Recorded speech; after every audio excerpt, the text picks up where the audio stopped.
Let's go to Vinoo Varghese. He's a criminal defense lawyer. He joins us now from New York to talk some more about this. Thanks for your time. Thank you.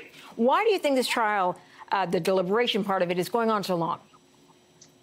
Well, there are a lot of counts. Between one of the counts, there is within it basically about 20 or so subcounts. So it looks like the jurors, and this is like a dream for a defense lawyer, are actually taking their duty very seriously and going line by line, and have asked for readback of thousands of pages of testimony, and have asked very specific questions. So questions such as, do they need to have a unanimous verdict, which they do.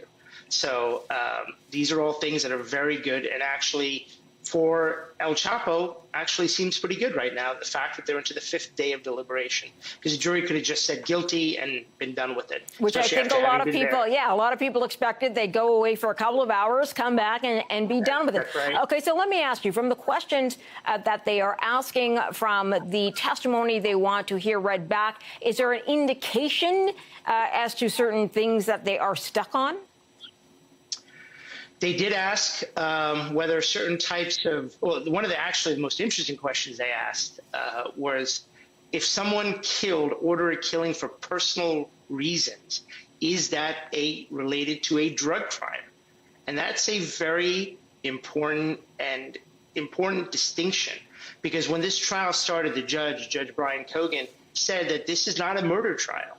This is a drug trial. It may involve murders, but it's not a murder trial. He wasn't going to allow, he told the prosecution specifically that he wasn't going to allow this to be a murder trial involving drugs. So the fact that they're asking those kind of questions are actually, again, speak well for El Chapo. All right. So when the prosecution was laying out its case, what did it have to do? What was the line of questioning and the evidence meant to show the jury?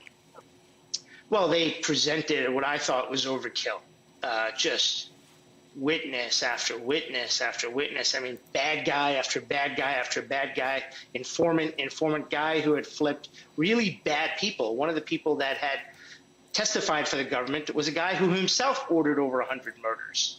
I mean, El Chupeta is a guy who's known a Colombian drug lord.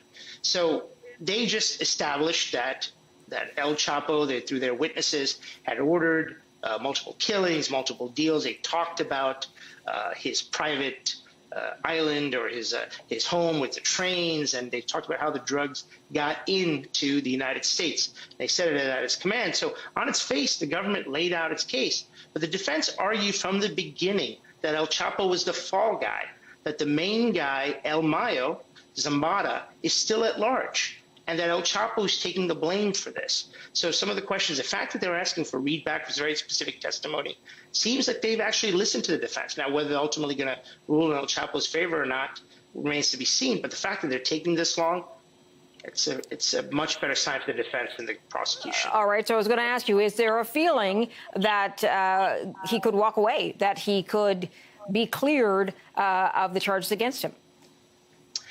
Yeah, look, it's a possibility. One of the questions that came out today was whether the verdict has to be unanimous. And in a criminal case in the United States, it has to be. And so the judge directed them to their instructions. And it looked like some of the jurors were looking at some of the other jurors. There seems to be, for the first time, some dissension today. Now, if they're unable to reach unanimous verdicts on, let's say, all the counts, and there's 17 total counts, then it's a mistrial. And so then, therefore, they may choose to try this case again. And imagine that, another 3 months of this soap opera involving trains, planes, and automobiles, and Colombian diamond-encrusted pistols, and absolutely, and his beauty queen wife, and you know, a bit of a spectacle. All right, Vinoo, got to leave it there. Appreciate you joining us on the program, though. Thanks for your time tonight. My pleasure.